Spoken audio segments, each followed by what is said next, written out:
Halo, jumpa lagi bersama saya dalam studi Al-Quran.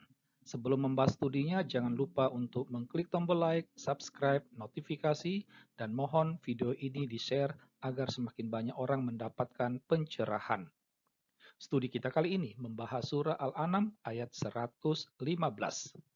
Sebelum membahas topik kita, terlebih dahulu saya ingin menyatukan pemikiran kita lewat pemikiran dasar, yaitu bahwa Al-Quran merupakan wahyu dari Allah Subhanahu wa Ta'ala. Jadi, apa yang tertulis di dalam Al-Quran diyakini sebagai kata-kata Allah.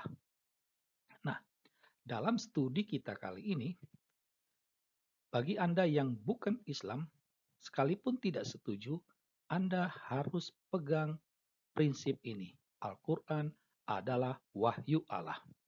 Nah, wahyu Allah ini itu disampaikan oleh Allah atau Jibril kepada Muhammad. Dengan demikian, Muhammad di sini dilihat sebagai penerima wahyu atau lawan bicara. Nah, sekarang kita lihat ayat 115 dari surah Al-An'am. Apa yang kami tampilkan ini, ya, terlebih tulisan huruf biru itu bukanlah kata-kata Allah. Tulisan warna biru dapat dipastikan merupakan tambahan kemudian dari tangan-tangan manusia. Sejatinya Allah tidak pernah mengucapkan kata atau frase tersebut. Namun, yang menarik dari ayat ini adalah kalimat terakhir, ya, kata ganti dia. Kata dia itu ditafsir sebagai Allah, ya. Kata dia ditafsir sebagai Allah. Tetapi jika ayat ini berasal dari Allah kepada Muhammad, maka Allah yang dimaksud dalam kata dia itu bukanlah Allah yang berbicara, ya, bukanlah Allah yang berbicara. Dengan demikian, di sini tampak ada dua Allah. Allah yang berbicara dan Allah yang maha mendengar lagi maha mengetahui. Allah yang maha mendengar dan lagi maha mengetahui itu berbeda dengan Allah yang berbicara. Jika sama, maka yang digunakan adalah aku. Ya, gitu. Kerap umat Islam mengatakan bahwa kalimat ini diucapkan oleh Jibril kepada Muhammad. Jika kalimat ini diucapkan oleh Jibril, maka kalimat ini merupakan asli kata-kata Jibril, bukan kata-kata Allah. Nah, kita fokus saja pada kalimat yang asli, yang tidak ada tulisan warna birunya. Ya, nah, kalimat ini telah sempurna kalimat Tuhanmu dengan kebenaran dan keadilan. Tidak ada yang dapat mengubah kalimat-kalimatnya. Dia maha mendengar lagi maha mengetahui. Nah, tiga kalimat ini kerap ditafsir dengan Al-Quran itu sempurna, benar, dan adil. Karena sempurna, Al-Quran tak bisa diubah. Ya, Al-Quran tak bisa diubah karena Allah maha mengetahui. Nah, tiga pernyataan ini kerap membuat umat Islam jatuh dalam kesombongan dan suka menghina agama lain. Ya, mereka kerap membandingkan kitab suci agama lain dengan kitab sucinya.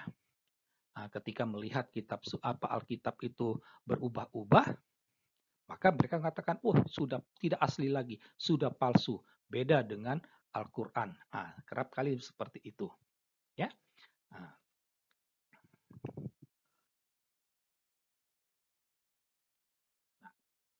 Al-Quran sempurna dan benar.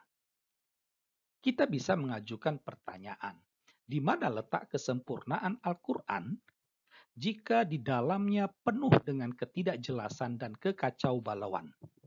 Ya. Di mana letak kesempurnaan? Kalau kesempurnaan, kalau dikatakan sempurna, itu berarti semuanya jelas. Tidak ada kekacauan. Tidak kacau balau. Faktanya Al-Quran penuh dengan kekacauan. Penuh dengan ketidakjelasan. Apakah itu membuktikan bahwa Al-Quran sempurna?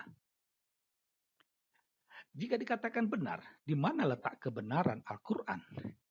Jika wahyu Allah tidak sesuai dengan data sejarah, tidak sesuai dengan data ilmiah, itu ada banyak hal yang tidak sesuai dengan sejarah dan juga data ilmiah. Lalu, di mana letak kebenarannya?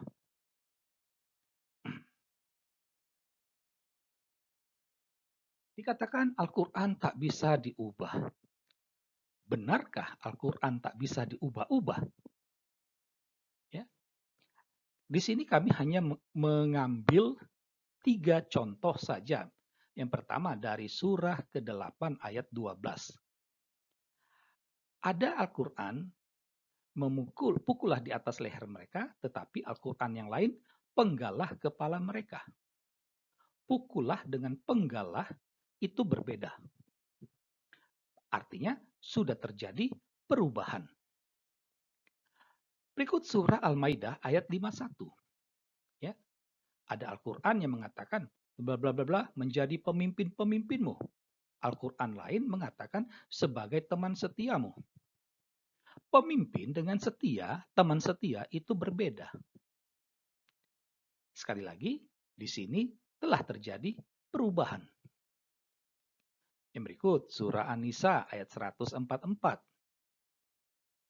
Ada Al-Quran mengatakan menjadi wali, Al-Quran lain menyatakan teman setia. Wali dan teman setia bukanlah hal yang sama. Sekali lagi, terjadi perubahan. Ya. Jadi kalau dikatakan tidak berubah-ubah, faktanya nampak ada berubah-ubah. Nah, dari uraian di atas, kita sampai pada kesimpulan. Ya.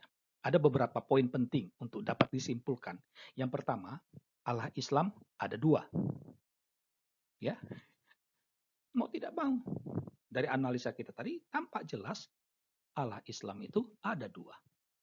Al-Quran merupakan kitab yang tidak jelas. Harus juga dikatakan Al-Quran itu adalah kitab yang kacau balau. Al-Quran merupakan kitab yang kontra dengan dirinya sendiri. Dia mengatakan bahwa Al-Quran itu adalah kitab yang jelas, faktanya tidak jelas.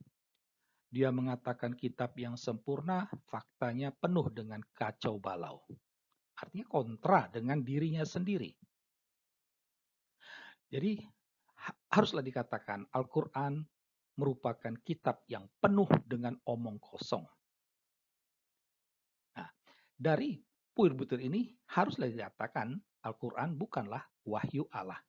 Ini merupakan kesimpulan final. Demikianlah studi kita tentang surah Al-An'am ayat 115. Sekian dan terima kasih.